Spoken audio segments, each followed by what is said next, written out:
আমি পার্থ শেখর চ্যাটার্জি আপনাদের সকলকে আমার YouTube channel animals and pets with পার্থতে অভিনন্দন। আমার এই চ্যানেল অনেকদিন ধরে চালাচ্ছি এবং অফ লেট আমি বাংলায় প্রতিবেদনটা বেশি করি, যদিও হিন্দি এবং ইংরেজিতে আমার যথেষ্ট স্বাচ্ছন্দ্য আছে। হিন্দিতে অতটা না থাকলেও আমি চেষ্টা করি যাতে আমি যা বলতে চাই সেটা যাতে যে শুনছে সে যাতে বুঝতে পারে এবং মানে ক্ল্যারিটি থাকে। আমার ন্যারেশনে হয়তো শব্দর প্রয়োগ খুব মানে বেশি ভ্যারাইটি নেই হিন্দিতে, কিন্তু আমার শব্দচয়ন যা আমি করি তা অন্যদের পক্ষে সহজে বোঝার যোগ্য।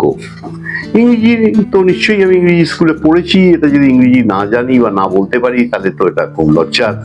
এতদিন আমাকে ছোট্ট বয়স থেকে আমার বাবা মারা একটা মিশনারিতে পড়িয়েছেন।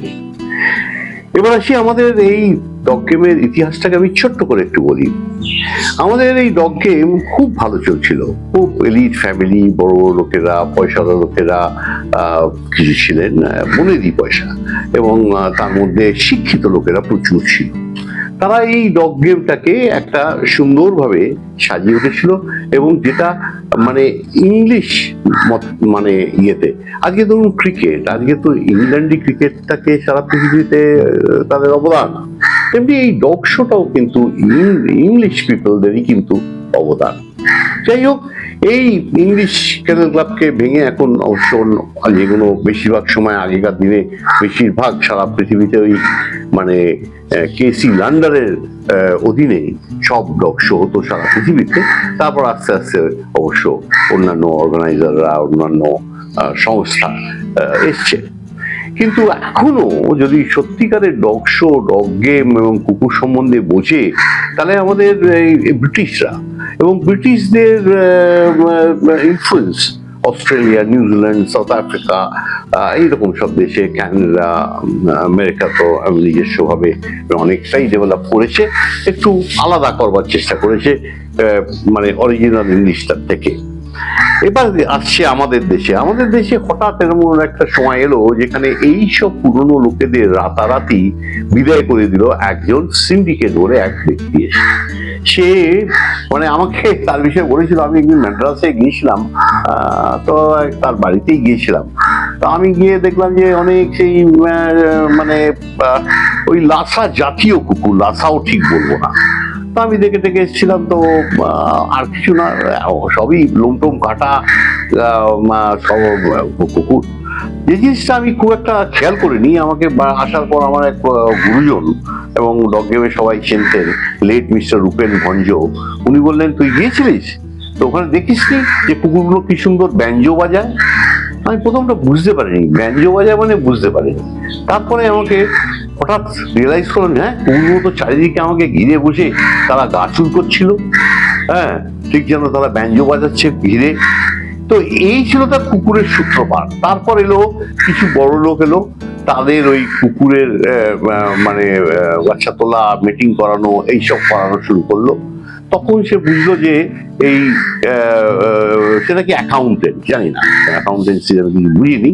তো সে তবে হ্যাঁ, চুরিতে যে সিদ্ধহস্ত সেটা ঠিক, যে টাকা কি করে চুরি করতে হয় সেই অ্যাকাউন্টিংটা নিশ্চয়ই সে জানে, এবং সে কোটি কোটি টাকা চুরি করেছে এই ডগ গেম থেকে। হ্যাঁ, এইবার হলো কি, সে বুঝে গেল যে অ্যাকাউন্টেন্সি দিয়ে কিছু হবে না, এইখানে প্রচুর পয়সা, যা চাইবো তাই পাবো, মানে কেন কোনো জিনিস নয়। আর বেঙ্গলকে টার্গেট করলো। কিছুদিনেই ও বুঝে গেল যে বেঙ্গল এমন একটা জায়গা, এখানে সব থেকে বেশি চামচে মানে ম্যানুফ্যাকচারিং হয়। তারা চামচেগিরিতে ওস্তাদ, তারা যাওয়ার যেন তেন প্রকারে মানে মানে অন্যদের থেকে আগে কি করে যাবে, অন্যদের কি করে ল্যাং মারবে এবং কি করে অন্য মানে পরশ্রী কাতর হবে, কি করে তারা এই চামচেগিরি করে এগিয়ে এগোবে, এইটা নিয়ে তারা রিসার্চ করতে থাকে সারাদিন সারা রাত। এবং সে টার্গেট করার পর এমন হলো যে এই শহর থেকে সে চালের ব্যাগও যাচ্ছে তামিলনাড়ু, সে বউয়ের পেটিকোটও যাচ্ছে, তারপর দেখা গেল সে কেউ নাকি ঘি সাপ্লাই করতে শুরু করে দিল। এরকম করতে করতে হেন কোনো জিনিসে যে মাঝে মাঝে আসে এবং সে প্রচুর ব্যাগ নিয়ে যায়, প্লেনে গাড়িতে ওভারলোড হয়ে চলে যায়, এইগুলো সব। তারপর আবার পার্সেল যাচ্ছে, কোরিয়ার যাচ্ছে। এমন একজন হঠাৎ মনে করলো যে পেটিকোট যখন তার বউকে লোক কিনে দিচ্ছে কলকাতার লোকেরা চামচেগিরি করতে গিয়ে, আমি কেন না আন্ডারওয়্যার কিনে দিই, হ্যাঁ, সেই গুরুস্থানীয় লোকটার জন্য, যে মানে যাকে সোনা দানা এমনকি হিরের আংটিও দিচ্ছে, কি না কুকুর যেতে হবে বলে। তারা এতটা যত্ন তাদের ভাবা ভাগকেও করে না, কিন্তু এই লোক চামচে লোকগুলো এইগুলো করে তাদের কুকুর নাকি যেতে হবে। যাই হোক, সেই মানে তাদের আশা। একজনের হরিশার হাট থেকে সব থেকে দামি মানে কি বলে আন্ডারওয়্যার কিনলো 60টা, কিনে ওখানে বেশি কিনতে হয়, কিনে এবার নিয়ে গেল সে তামিলনাড়ু পৌঁছতে। সে বললো যে আমি তো হ্যাঁ আন্ডারওয়্যার তো আমি পড়ি না, বারবার খোলা পড়া করা খুব অসুবিধে, তাই জন্য পড়াই ছেড়ে দিয়েছি। তো যাই হোক, সে তো মহা মুশকিল। সেই ও ভাবলো কি করবো এতগুলো আন্ডারওয়্যার নিয়ে, সেগুলো কলকাতায় আনলো, এনে একদিন হাটে দোকান লাগালো। তাতে নাম লেখা ছিল সেই ব্যক্তি। বিশ্বাস করা যাবে না যে 1 ঘন্টার মধ্যে সব আন্ডারওয়্যার বিক্রি হয়ে গেল। ওটা পড়লে নাকি শক্তি বাড়ে, ধরে ছেলেরা কিনে নিয়ে যাচ্ছে। তো কি করে খবর পায় জানি না। তো যাই হোক, এইভাবে সব আন্ডারওয়্যার বিক্রি হলো। এবং এমনকি ওই নাম লেখা আন্ডারওয়্যার আবার নাকি তৈরি করবার পরিকল্পনা হচ্ছে। হ্যাঁ, তার জন্য দরকার হয় রয়্যালটি দিতে হবে তামিলনাড়ুতে পাঠিয়ে, সেটাও নাকি দিতে রাজি হতে পারে। কিন্তু এত বিক্রি ওই ব্র্যান্ডের আন্ডারওয়্যারে। যাই হোক, আমাদের ডগ গেমটার যে পুরো সর্বনাশ হয়ে গেছে এটা সবাই জানে এবং সবাই বোঝে। এবং এটা যে সারা বিশ্ব কাছে আমরা যে একবারে মানে একটা মানে সব থেকে কারাপ্ট একটা ডগ গেম হয়ে গেছি, কুকুর সম্বন্ধে কিচ্ছু জানি না এবং আমরা ইম্পোর্ট করা ছাড়া বুঝি না। আমাদের একটা ম্যাগাজিন ছিল, যেটা সব দেশেরই ম্যাগাজিন থাকে, যেগুলোতে কি করা হয়, ওগুলোতে মানে এই কুকুরের বাচ্চা যার হলো তাদের লিটার ইত্যাদি ইত্যাদি যেগুলো রেজিস্ট্রেশন হয়, তাদের ট্রান্সফার, কি কি পেডিগ্রি, ব্লাড লাইন, এবং এদেশের ব্রিডারদের এদেশের কুকুরদের প্রমোট করার জন্য এই ম্যাগাজিনটা। যাতে এই ম্যাগাজিনটা যে দেশেই যাকেই আমরা দিই, তারা আমাদের দেশের কুকুরের গল্প পাওয়া যাবে। কিন্তু সেটাকে এমন চেঞ্জ করে দেওয়া হলো, ওটাকে করা গেল একটা সারা বিদেশের লোকেরা যাতে দেশে কুকুর বিক্রি করতে পারে আর এখানকার কুকুর যাতে কোনো কারণে না বিক্রি হয়, সেই সব ব্যবস্থা করা হলো। বিদেশের কুকুর বিক্রি হলে লাখ লাখ টাকার ট্রানজাকশন, সেগুলো সব ইলিগালি আসছে, কেন ইম্পোর্ট তো ব্যান, তাই স্মাগলড হয়ে আসছে। তাদের কাগজ করাবার সময় প্রচুর টাকা।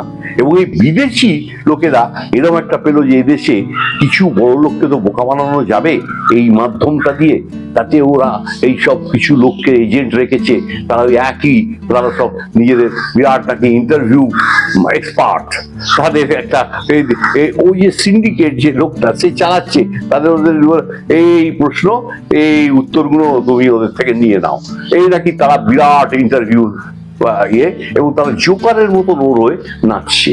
তো এই করে এই কুকুর ম্যাগাজিনটা খুললে মনে হবে এটা কোন নানান রকম কিছু লোকে, তার মধ্যে আবার কিছু একদম বিদেশি ব্রিডার, কিন্তু একেবারে বাজে, একদম কমার্শিয়াল। তাদের মানে স্ট্যান্ডার্ড আমরা ধরতে পারবো, ধরবো ব্রিটিশ স্ট্যান্ডার্ডের সঙ্গে কোনো মিলই নেই আমাদের, যেটা যে স্ট্যান্ডার্ড আমাদের দেশে চলা উচিত। তারপরে একটা ইউরোপিয়ান কোম্পানিকে ধরেছে, সেই কোম্পানির কাছ থেকে ও যা জানা এ আনা, কেন এরকম ইউরোপিয়ান কোম্পানি এখানে লোকেরা জানে না এরকম ওয়ার্ল্ড শো, অমুক শো, তমুক শো, এরকম অনেক আছে।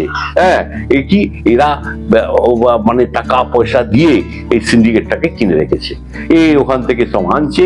আর বেশিরভাগ যদি 10টা আসে, 10টা নয় 100-200 আসছে, কি বেশি আসছে বা বছরে, এদের সব আনছে, সব ভিজিটার্স পাসপোর্টে ভিসায় আনছে, এনে ইলিগালি এখানে তাদের উপরে প্রচুর টাকা পয়সা দেওয়া হচ্ছে। এবং তার মধ্যে হয়তো 10% ভালো, তা বাকি সব মানে লাইন দিয়ে আছে কবে আসবে আর এখান থেকে লুটে ফুটে নিয়ে যাবে। কেন? তারা যেসব কুকুর বলে দেওয়া হবে তাদের জেতাবে। এই করে আমাদের এই ডগ গেমের সর্বনাশ হয়েছে। এই প্রতিবেদনটা আমি কেন বললাম জানেন? কেন করলাম? যাতে ইতিহাসের পাতায় থেকে যায় এরকম একটা ইরা আমাদের এখানে একটু দিয়ে গেছে, কিন্তু আমরা এর থেকে উঠবই, আমরা ধ্বংস হব না। আমাদের মানে কালচার, সৃষ্টি এতটাই মজবুত যে আমাদের এইরকম চোর, এরকম লুটেরা আমাদের দেশে নানান ভাবে নানান সেক্টরে এসছে, আমাদের যেমন ওপর দিয়ে গেছে, কিন্তু আমরা তার থেকে উঠে উঠবো। অন্যায় চিরকাল চলবে না। আর আমি আমাদের এখানকার চামচেদের ওই স্তবকতা করে, তারা মানে পা চাটা ছাড়া তাদের কোনো আর কাজ নেই সারা জীবন। একটা কুকুর যেতে হবে বলে চালের বস্তা, কেউ গমের বস্তা, কেউ ঘিয়ের ডাব্বা, কেউ আন্ডার প্যান্ট, কেউ পেটিকোট সাপ্লাই করে যাচ্ছে। এই বলে শেষ করলাম। আমার প্রতিবেদন এর জন্য ওয়েট করবেন। এটা তো একদম স্পেশাল লোকেদের জন্য, তাও দেখবেন কত লোক দেখবে, কত লোক শুনবে, কত আনন্দ পাবে। যাই হোক, আমাদের তো এই এন্টারটেনমেন্টই আসল কাজ, আর আমি এটা প্যাশন নিয়ে করি। এটা থেকে আমার পয়সা রোজগার নেই। আমি যা বলি সত্য বলি, চিরকাল বলবো। শেষ করলাম। নমস্কার।